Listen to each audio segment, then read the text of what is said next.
Oh, you don't want to go? Oh, well, let's stay here then. Oh, what's my mom doing? We're recording an interview with Grandma Norma. Do you want to say anything in the microphone? What would you like to say? Are you going to sit out there? Uh-huh. What would you like to say, Jack? Oh, thank you. Let's see, what's the date today? Thank you for breakfast. Yeah. Today is Sunday, October 12th, Sunday, October 12th, 2008. 2008, and it's coming close to Halloween, so Jack Michael Keenan is dressed up right now as a scary dinosaur. Oh, and we're all scared. Yeah, we are. And we're at Grandma and Grandpa's house. Grandma Norma and Grandpa Bob and Missy and Glenn and Jack are all here. Is there anything else you want to say, Jack? Thank you. Thank you. Oh, thank you. Okay. So I think we were talking about sort of religion and spirituality matters. And Grandma didn't get to say everything she wanted to say. Okay, I didn't have much more. Okay. But I will say this. No. One time when my friend Doris Daniels and I went to hear a speaker I want it right there. Okay, we'll sit next to each other. Shh. at the junior college where you went, Missy. Remember, you went over to the junior college. I took a couple classes over there. Yeah. Anyway, so we went over to hear Rabbi somebody, but I don't recall what he's So it was a Jewish rabbi. Jewish rabbi, and he was so interesting all the way. And I had a notebook and I was taking notes, gonna really know what all he's talking about. And at the end, he said, "It's all a mystery." My toy. And I just thought, My toy. I didn't have to write any more notes at all because that's just kind of how I feel about things. Right. It's all a mystery. Yeah, it's hard to think that our little human brains can really know what it is. Yeah. Yeah. So, and that's kind of the end of my story. So you've practiced Christianity your whole life. Oh, yeah. Belong to churches and And I love to go to church. And Grandpa always says, "Well, you go to church for the music." And I do go to the church. If it's good music, I stay in that church. I've visited lots of churches. And I felt that's been really a good education to go see what other people are saying. And they're all pretty much saying the same thing. yeah. And I think it's little silly things that we hang on to. And so another thing I think about, when you go to places like that, you take what you can use and leave the rest. You don't have to. Do they say that in AA? Is that kind of an AA thing? Yes, it is. And I think it's so good. That and the best thing they say in AA is the Serenity Prayer. In fact, I give the Serenity Prayer a lot of credit for helping through the bumpy road of life. Yeah, I think they really. I've been with friends and different things to AA, and I really think that they just have really distilled a lot of great wisdoms into. Good program. Yeah. Very good. Statement on religion. I don't know if I ever sent that to you or not. Oh.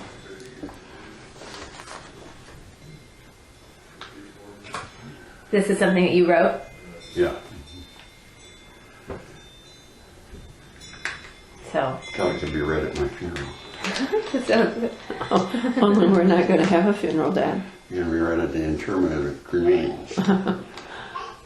Did you know we have put our name in to go to well, it's Des Moines. Des Moines University, Des across from Moines the- University, and donate our bodies. Oh. Neat. No, I didn't know that you'd done that. And What then- made you decide to do that? Was it something you did recently? Well, we talked about it a long time ago, and didn't really follow through.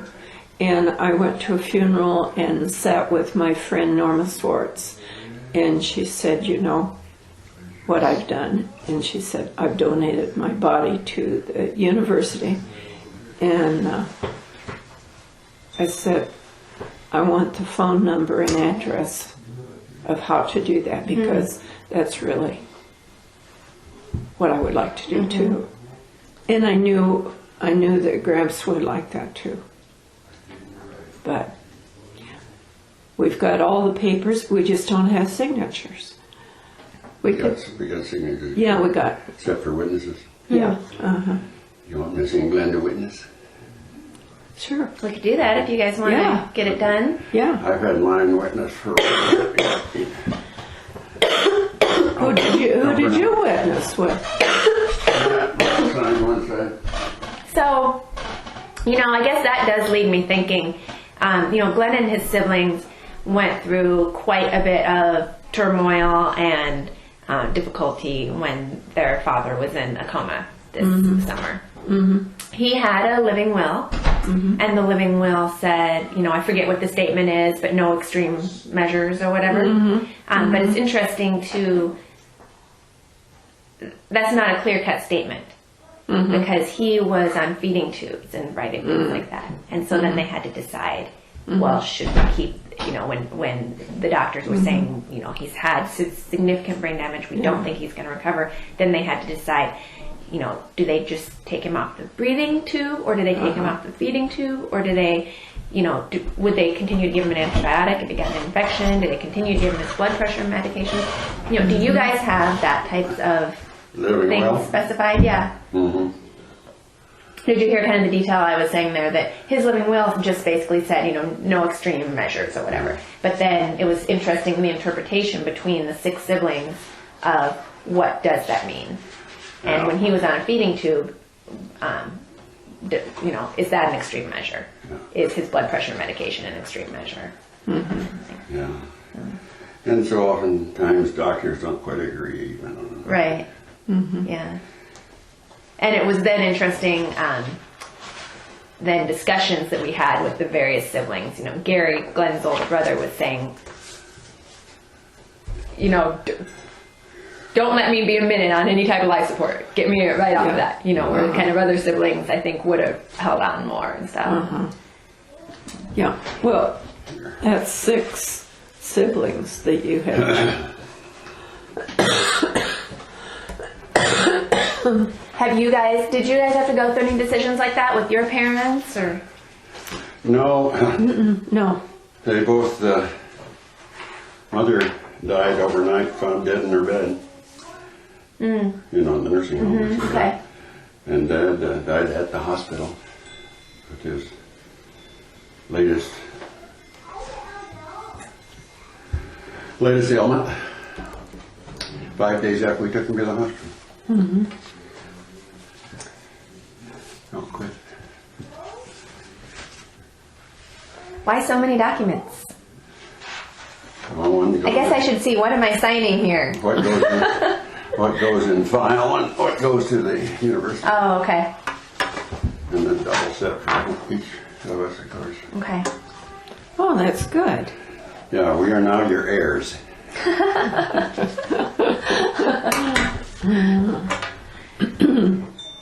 But The only thing that you haven't signed yours yet, dear. I haven't. We'll get that done. Yeah.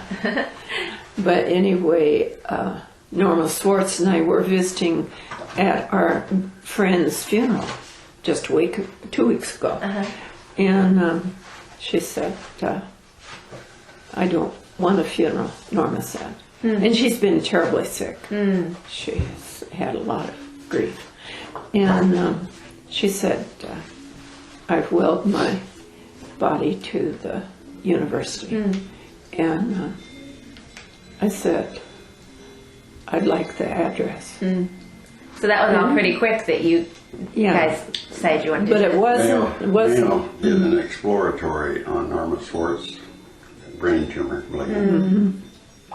They drilled a hole in their head and put the chemo. chemo directly into the brain tumor. And she was one terribly sick girl wishing she could die, but it's worked. But it's only working as long as she keeps taking chemo, I think. Yeah. But she's enjoying life. Yeah. Yeah, pretty much.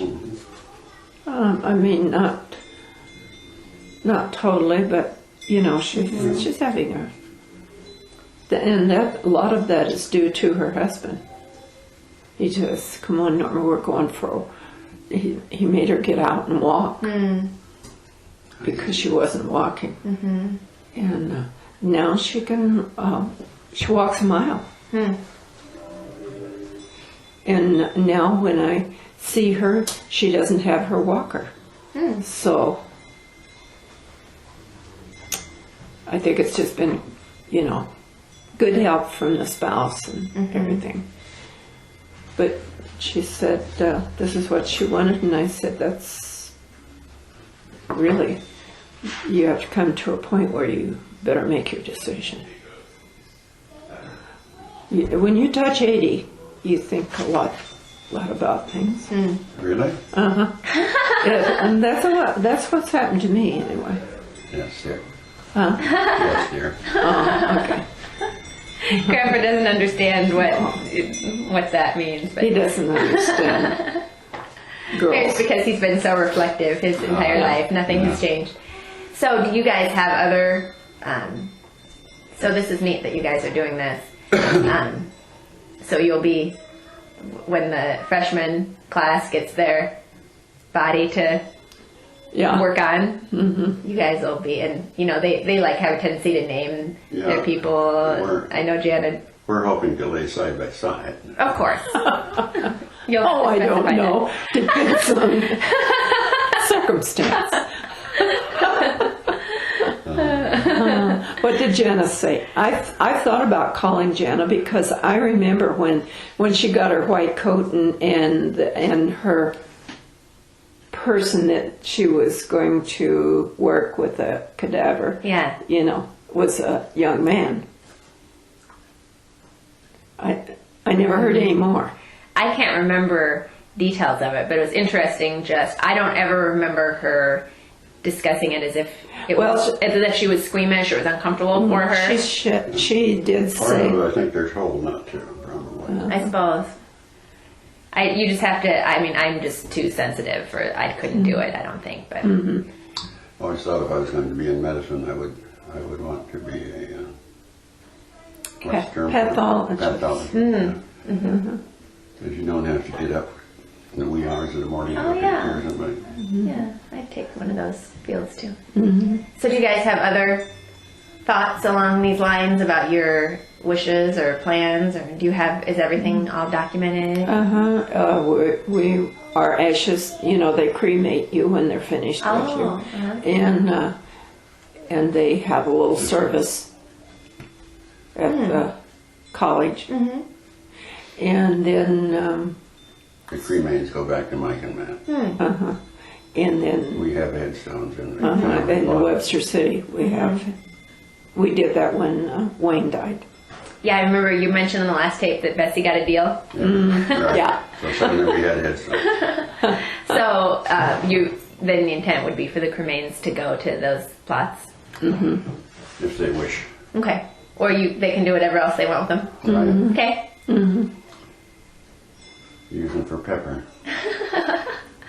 I have always thought personally that I don't, for my own thoughts of funeral and things, I don't really have any strong. I like the idea of being cremated and not even having a headstone or anything. I think that's what a lot of people are doing now. But I don't really have strong wishes. I feel like whoever is left, whatever type of funeral would make them feel I told the boys if comforted. they wanted to scatter my ashes somewhere, and if they cared to, they could spread them where I'd bury my dogs as a kid. Oh, that's a good idea. Pepper and who? Pepper and Skippy and Patty. And Yeah. That's a good idea. I'm there, we'll scatter a few. We won't tell John what we're doing out there. The people that bought that place. You keep forgetting I'm counting on being last. Huh? You keep forgetting I'm counting on being last. Yeah, I'm trying to straighten you out. So I wanted to talk to you guys a little bit too. When Grandpa sent out the email saying that you guys had decided to vote for Obama this election, and then you clarified that it's not because you're really that excited about Obama. You just thought that he was not as bad as John McCain. Do you guys want to talk about that at all? What kind of led your decision? Just, I might add just a comment that I think that he appears to be able to calmly reason with and accept advice from those hopefully knowledgeable in the various fields. Mm-hmm. Perhaps not as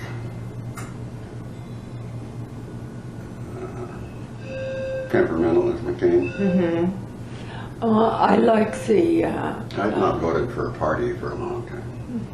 What do you mean? I voted for the man. I see. And basically I'm a conservative. Mm-hmm.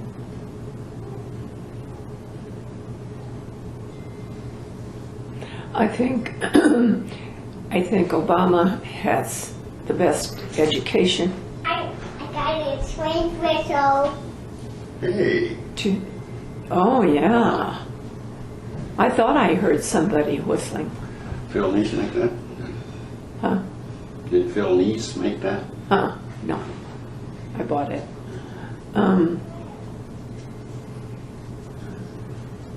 I think he is really wise because of his education. He's had several degrees and he's taught, and I think he really knows more than a person who spent 5 years in a concentration camp.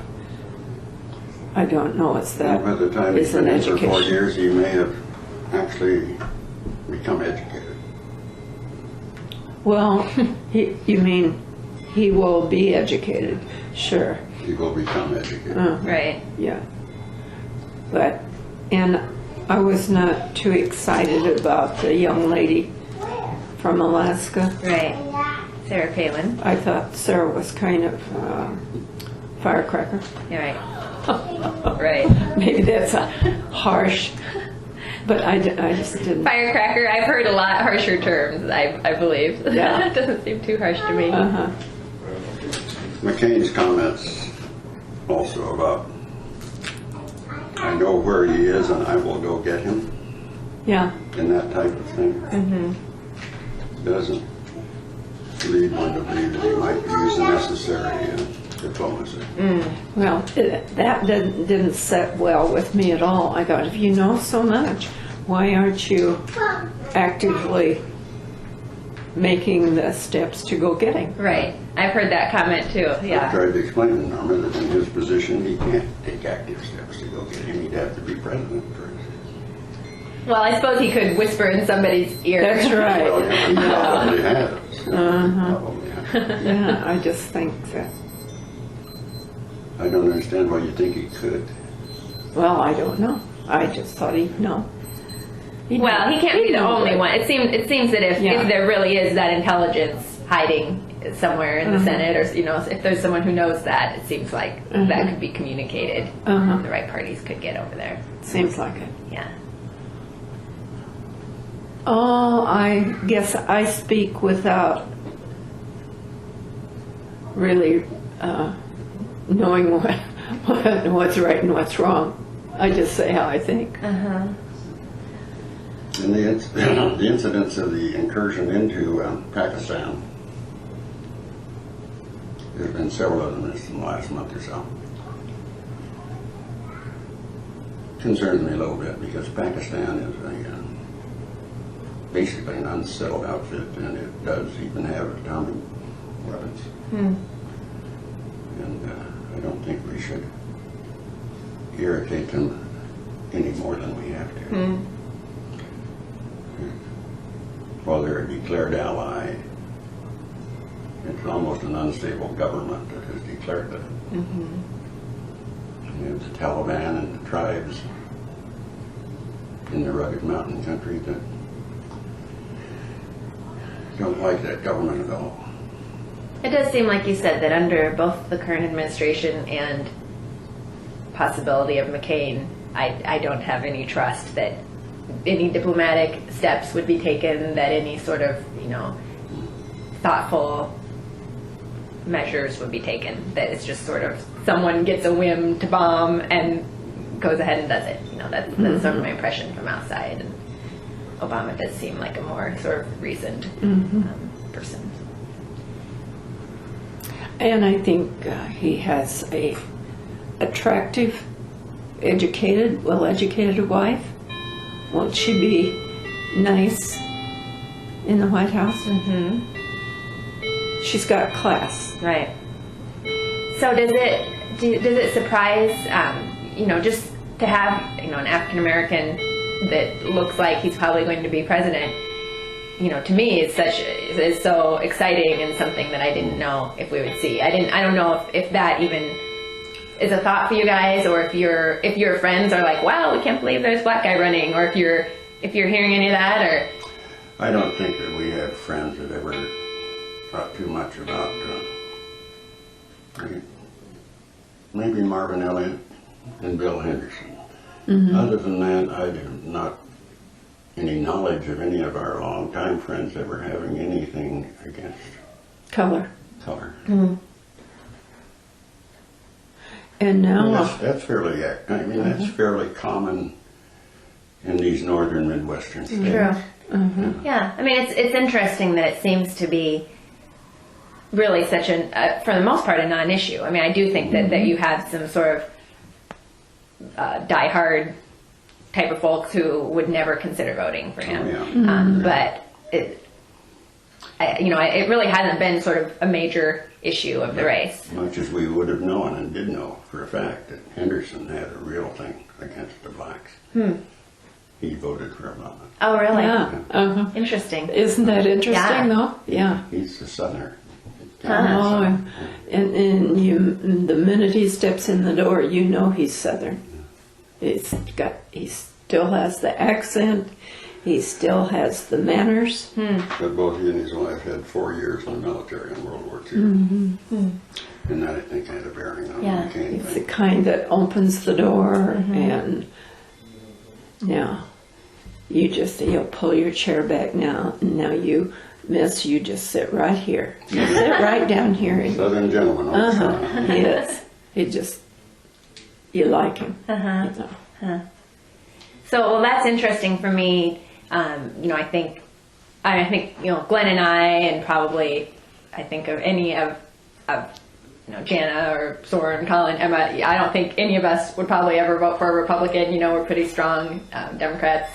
And then you've got your folks who are such strong Republicans. So it's interesting to me to hear from people who are more not really, hardcore to one party, thinking about kind of their thought process and decisions. And I think maybe I told you, if I didn't, I'll repeat myself. I do that often. And in one of my conversations with Colin and Soren, talking along these lines, I said, I think you've convinced me, and I think I will leave everything to charity.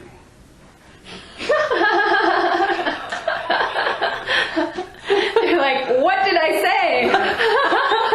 Let me take back those words. Funny. Suddenly the idea of providing for the poor wasn't as attractive. How does it sit with you?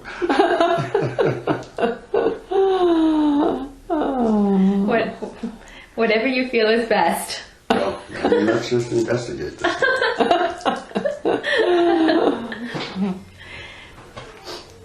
Well, I would think that you would trust us to do the right thing and provide for the But poor. why shouldn't I with take your- the initial step? If that's what you choose, then I think you should go for it. I will not hold it against you.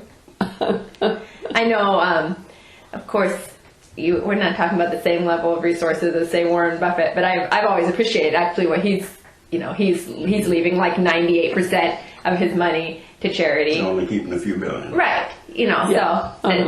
So his children will be well cared for, but he's used a phrase. Now I don't know if this is true. I've heard him say, I want my kids to be have enough resources that they can do anything they want, but not enough so that they can do nothing. Mm-hmm. Now I imagine if I had a couple million, I could find a way to do nothing quite well with it. But I've heard that. And I thought of leaving everything to a home for dogs. Oh well, yes.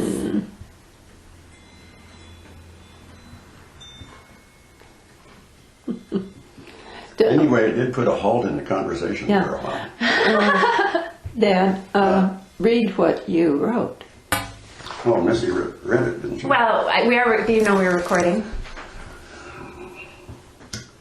Ponderings. Imagine that you're sitting on a beach holding 1 grain of sand, and then visualize all the beaches on Earth, all the beaches on both coasts of the North American continent, Africa and the Indian Ocean, all the beaches in the world. Our whole solar system, let alone planet Earth, is smaller than that grain of sand when compared to the universe. Then compare the time span that dinosaurs walked the Earth with the length of time that man has been here. The dinosaurs were here 40,000 times longer than man. That's 120 years for dinosaurs for each day for man. Our emotions can't deal with what our evolving intelligence tells us. So we've decided we're a divine specialty amongst the mammals. And so we invented God, a being whose existence is required for our comfort and our importance. It's an insult to intelligence and common sense, our way of denying our insignificance. You're just so uplifting. Thank you. You're welcome. Yeah, thank you. I'm going to put that on a t-shirt or bumper sticker.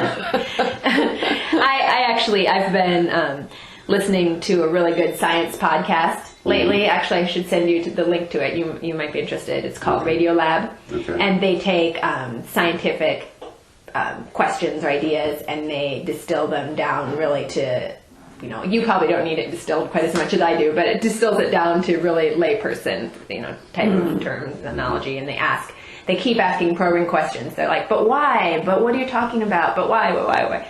And one of the most recent ones was on sort of astrophysics and I don't even know, but the idea that if the universe is infinite, then that means that there are infinite identical universes to this one, and that every possible collection of atoms exists.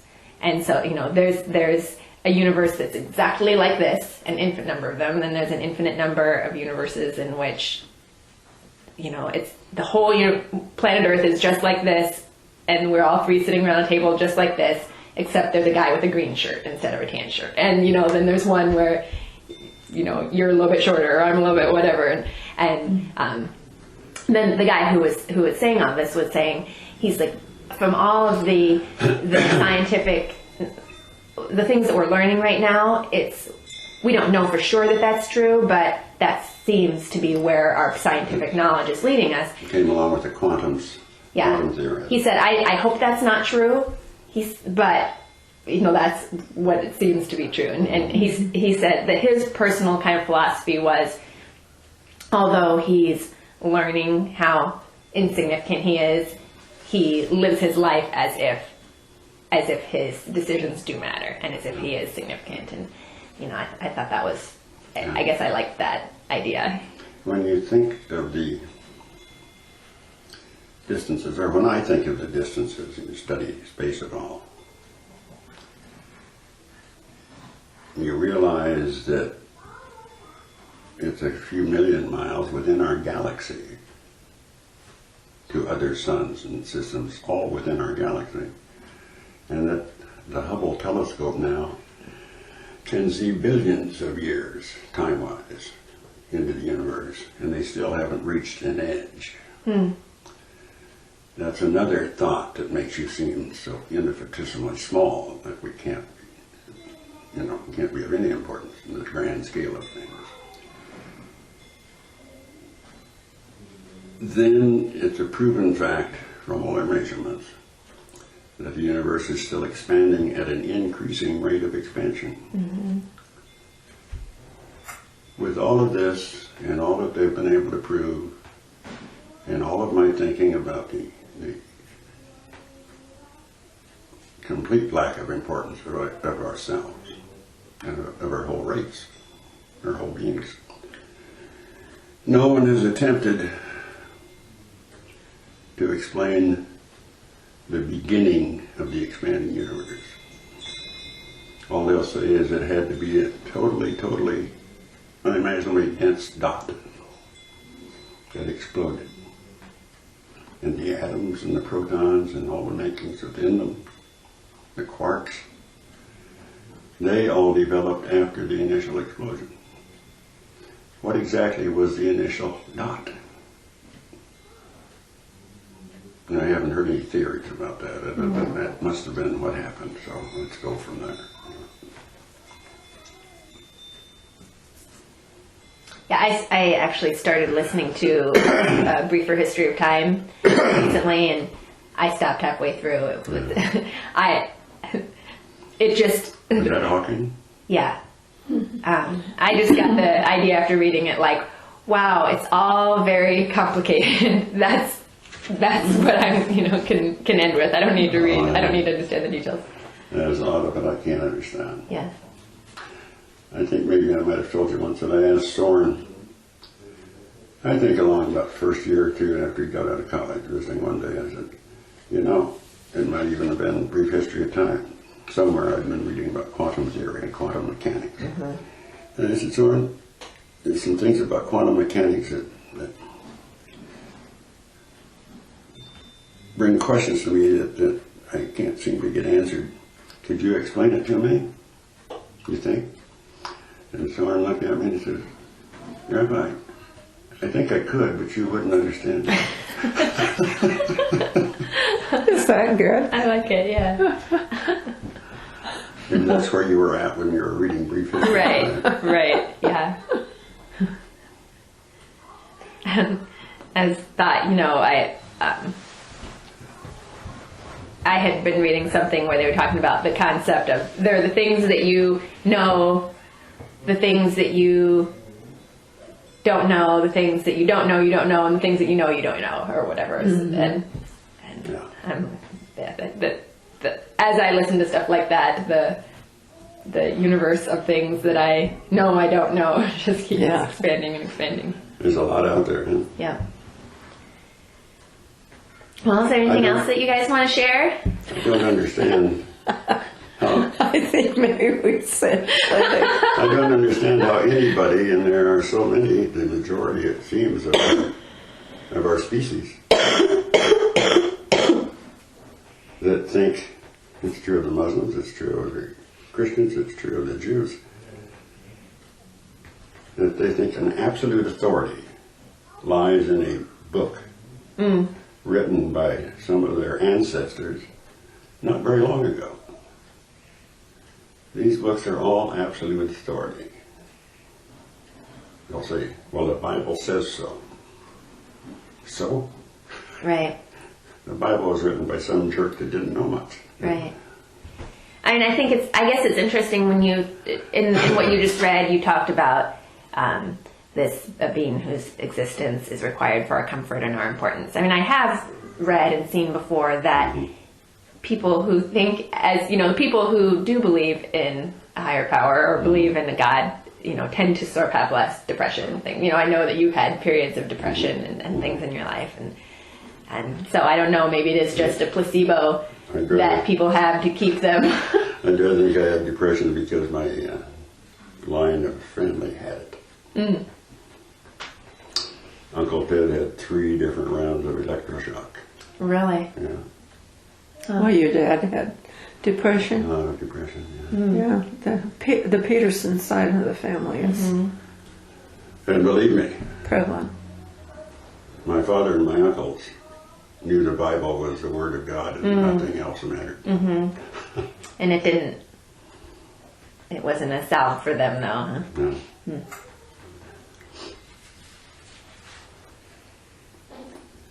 There's just more education all the time, you know. Oh, was it Red Penning down here? When we were talking on night out with him about something affecting physics. He suddenly spoke up very vehemently and straightened us all out by quoting Genesis. Who was this? A friend down the hill. Wow. Friend of ours. There are no other questions that go beyond that. In the beginning. And he's happy with that. Well, what we really did smile about, we were coming home together from, we have hamburger night on Tuesday night, and his name is Red Penny, and that is a different name. And he said, in a loud voice, when Bob told him we were Democrats, we were voting. No, that was not right. That you were voting. That's who we were voting for. Oh my goodness, he said. He's not going to put his hand on the Bible. He's going to put his hand on the Quran. Oh dear. He's a Christian. Who knows what Grandpa would put his hand on if he was inducted. You see, this guy that's saying this is a Christian. Yeah. Right. Oh yeah. Right. I mean, he is a Christian. He was so. But I'm saying that's such a misunderstanding of Obama. That Yeah. he practices Christianity, for God's sake.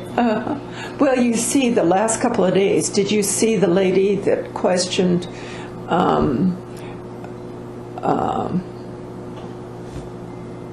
where were they? I don't even know where they were. But it was a crowd of people, and the people were asking questions. And this lady said, I can't vote for an Arab or a Muslim. And he told the gal that she was incorrect in such a you Yeah. were. You I was really Did you pleased see that he did that. He said you're wrong. Right. He's a Christian. Right. And took the microphone and went on. Yeah, that's great. And then Obama came back and then sort of thanked him for. Yeah. I would be Standing much up. more comfortable with the President of the United States, whoever he be, were he a non-believer in the traditional sense of either of the religions or any of the religions. Right. But to be elected at this point in time as President of the United States, you've got to fool people into thinking you belong to one of those religions or you won't Yes. be elected. Well, you have to fool people to believing you belong to the Christian religion. The, Yeah, It could be you do. Judaism or Islam or. The thing that I really worried about Bush from start was that I was afraid that he truly was a born-again Christian. And I think he was, and I'm afraid that's part of the motives of Iraq. Oh, absolutely. And that's not good. Right. So what do you, I guess. So let's not have a born-again Christian in there. Let's not. Yeah, that Palin's pretty frightening in that respect. So, last time we talked, we were talking sort of about, I just think with things that have happened with the economy and everything in the last few weeks, it just seems like a different world that we're looking at or whatever than we were last time we talked. What are your sort of hopes or thoughts or expectations for the future of our... Well, my concerns are if my grandchildren manage to keep their jobs within the family financial picture. And what will be there, but that's the first thing that pops into my mind. As far as we are concerned, we're not hit by anything like others because I have kept 90% of our investments in insured municipal bonds rather than common stock. And that's sort of That's about appropriate. as safe as you can go. That's kind of what's recommended for folks of your age, right? To be in bonds. But I did it all the way. I didn't use really? stocks. I see. So if if I had been in stocks and I was 50s, as Mike and Matt are, I wouldn't have been as comfortable as I am now. Right. But I know they thought, like you just said, that I should have been in stocks during the time that they were really going. Mm-hmm. Were really going. And as yet I have not said I told you so. But Appropriate. Thank you. But then that's the next step down. Matt, of course, is not fully employed. Mike's just retiring, and I know it hit both of their programs terribly hard. But they'll adjust. Yeah. Hit my program hard. I think it hit everybody's program. Most people except yours. Yeah. And we've been, you're probably aware, we've been giving a little financial help to both families. And I'm probably going to continue that while I'm living before it all goes to charity. That's very generous of you. Thank you. Well, I shouldn't be thanking you. I'll thank you on my parents' behalf and my uncle's behalf. They'll be okay. They're, both boys are good, They're common, they have good common sense. Don't you think? I think so. I certainly, I know that my parents have now shifted things so that, for the most part, I think their personal retirement will be fine. I think they're more worried that money that they had hoped for, inheritance for their kids, they don't know if that's going to be there. And if they live to mothers my ages, they'll probably be back in the... Sure. Right. Yeah, I think they will. You know what Glenn and I have been saying lately, and probably, I don't follow the news on a daily, I don't follow the daily ups and down swings of the economy and things because it just stresses me out too much. I kind of just know a general picture, but I think about after the Great Depression, how, I suppose World War II was partly what brought our country back, but to me it seems like it was also just the incredible investment in the country. They took the people who were out of work and set them to building libraries and schools and community building, and really like. So I guess I have a hope that that can happen again, and that maybe it will be alternative energy investment, or some type of great program will come out of this, and we'll say we have to be a changed country. I just heard Grandma quote from Cicero at 85 BC this morning. Someone sent it to me on the internet. Can't quote it word for word, but it had to do, you would have thought it would have been something said by one of our leaders now. He said, we have to, in his words, pull in our horns financially. We are overextended. The poor will have to start to learn to work for a living. And we will have to quit giving aid to foreign countries. And regroup financially. Unquote. Cicero, 85 BC. Yeah, I thought that was really real statement, for so long ago. Kind of apt, wasn't it? Yeah. We certainly have to regroup. Yeah. Yeah. And I don't know if you're familiar with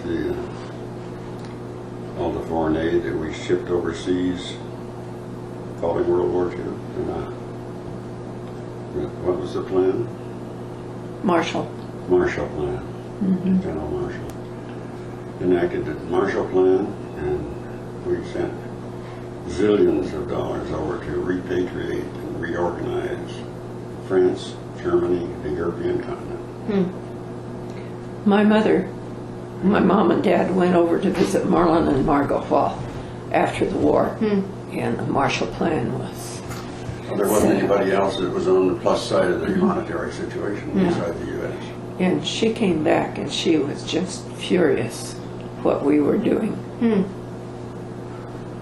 Well, and rightly so, because we were farm people and we were really poor. And then, see, they were living the Depression. I can remember it.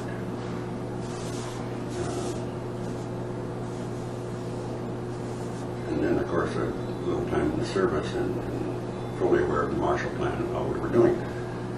And then when I hear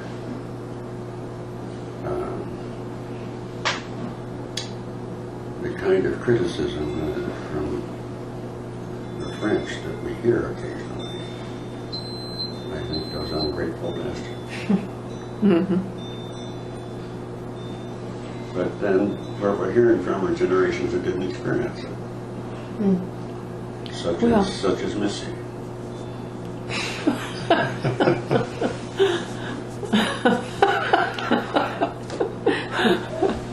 I'm sorry, I'm such an ungrateful bastard. It simply meant that you can't know what it was if you haven't experienced it. Even though No, you think I hope you don't think he's saying that. even though you think you can. If you haven't experienced it, Sure, you don't really know it. sure. But you know, And I'm going to be a college professor next year.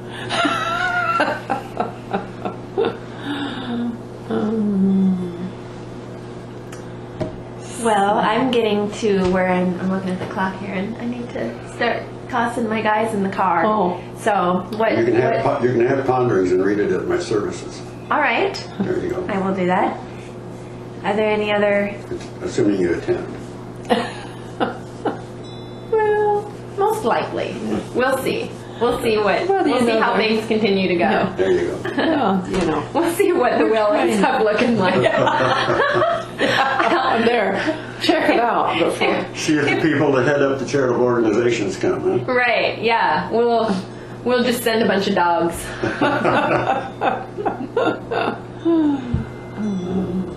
See if I can afford a new dress. Well, we don't really need a service. I liked what Grandma Jo, what her children Oh. did. That was just lovely. It was a really lovely service. Have you seen the tape of it? Huh? Glenn did record it. I Did think he? My mom has a copy. So Oh. something. It was very nice. Everyone was dressed casually, and all of the siblings said something. Some of the grandkids said things Wasn't that nice? in the mountains. So it was very Uh-huh. nice. I hated that Glenn didn't get to sit in on all of my wisdom. Well, right here. Oh, This we'll be listening to this for years to come. You're gonna have to turn that thing off. Have you said everything you'd like to say? Have you, Gramps? well, probably not, but I'll have to call you later. You can always print it. Send it. Yeah, I will. All right, signing off. I can figure out how to stop it. I almost just hit the erase button there. Stop. That would have been a shame.